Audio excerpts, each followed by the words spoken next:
BJP প্রার্থী হিসেবে পানিহাটি বিধানসভা কেন্দ্রের জন্য মনোনয়নপত্র জমা দিতে গেলেন অভয়ার মা। বৃহস্পতিবার সকালে পানিহাটি বিধানসভার অন্তর্গত অমরাবতী থেকে সোদপুর ট্রাফিক মোড় পর্যন্ত একটি সুদৃশ্য র্যালি বের হয়। তাতে বিজেপি প্রার্থী ছাড়াও ছিলেন ত্রিপুরার মুখ্যমন্ত্রী বিপ্লব দেব। এই মিছিল শেষে সোদপুর ট্রাফিক মোড়ে একটি জনসভায় উপস্থিত থাকেন প্রাক্তন কেন্দ্রীয় মন্ত্রী স্মৃতি ইরানি, দলের কেন্দ্রীয় নেতা বিপ্লব দেব প্রমুখ। একজন মায়ের এই লড়াইকে সম্মান জানাতে এবং নারী সুরক্ষার আওয়াজ তোলেন স্মৃতি ইরানি। মাননীয় বিপ্লব দেব মহাশয়কে বরণ করবেন। আমাদের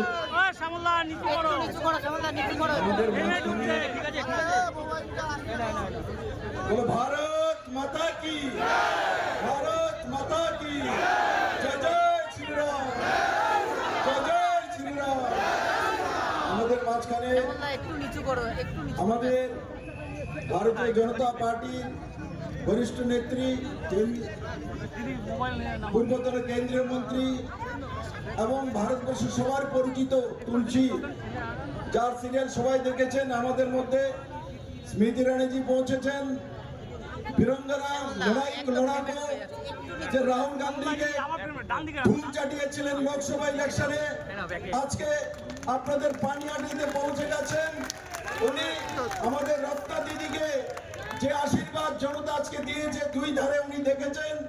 উনি এই রথের মধ্যে আসার কথা ছিল, কিন্তু ভিড়ের কারণে পৌঁছতে পারেননি। এখন উনি আমাদের মধ্যে পৌঁছে গেছেন। আমি সেই স্মৃতি ইরানিজিকে বলবো আপনাদের সামনে কিছু বলার জন্য।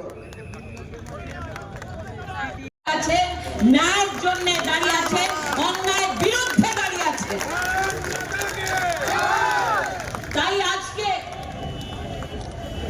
মাত্র বিজেপির প্রার্থীর নমিনেশন সভাটা নয়, আজকে যত লোক এখানে জোট হয়েছে ওরা পশ্চিম বাংলায়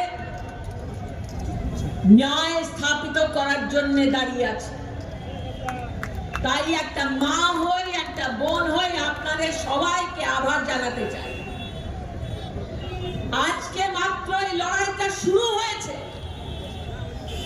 যত যত দিন এই ইলেকশনে আমরা দিন কাটবো, তত দিনকে টিএমসির গুন্ডারা বিরক্ত করবে, এটা আমরাও জানি।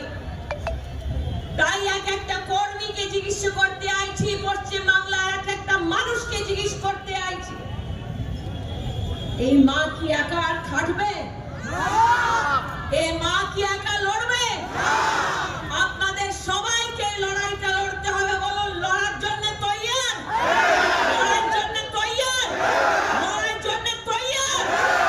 ভারত মাতা কি, ভারত মাতা কি, ভারত মাতা কি।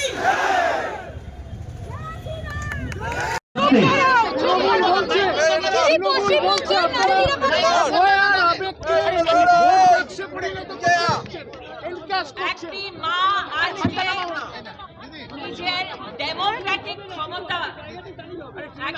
আজকে নিজের ডেমোক্রেটিক ক্ষমতা, ডেমোক্রেটিক রাইটকে এক্সারসাইজ করছে। ওই মাটা জীবনে বেশ খেটে নিজের মেয়েকে ডাক্তার করেছিল, মেয়ের জন্য বহু স্বপ্ন দেখেছিল। কিন্তু আজ যে রত্নাদি বলেছেন 9 তারিখে ফোন পেয়েছিলেন, মেয়ের সাথে কি ঘটনা হয়েছে। আজকে ওই মাটা যদি নিজের ডেমোক্রেটিক রাইটকে এক্সারসাইজ করতে চায়, তাই কি টিএমসির গুন্ডারা ওই মাকে আবার বদনাম করবে? আজকে আমি পশ্চিমবাংলায় প্রত্যেকটা মানুষকে হাত জোট করে বলছি, রত্নাদি মাত্র বিজেপির প্রার্থী নয়। রত্নাদি পশ্চিমবাংলার এক একটি মহিলার প্রতীক, এক একটি মায়ের প্রতীক, যারা ন্যায় চায়, যারা চায় কি এই অন্যায়ের শাসনটা বন্ধ হোক। তাই আপনাদের সবাইকে হাত জোট করে বলছি, এই মাকে আপনারা রক্ষা করুন, এই মাকে আপনারা আশীর্বাদটা দিন।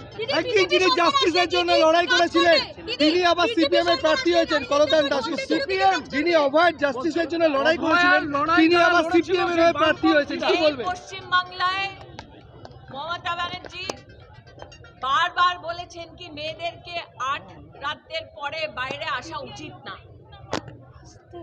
যে টিএমসির গুন্ডারা, যে বহু মহিলারা পশ্চিম বাংলায় ধর্ষিত হয়েছে, যারা মা মাটি মানুষের কথা বলেছিল, ওরা পশ্চিম বাংলায় হিংসা করে কত মায়ের বাচ্চাদেরকে মেরে ফেলেছে এটা আমরাও জানি।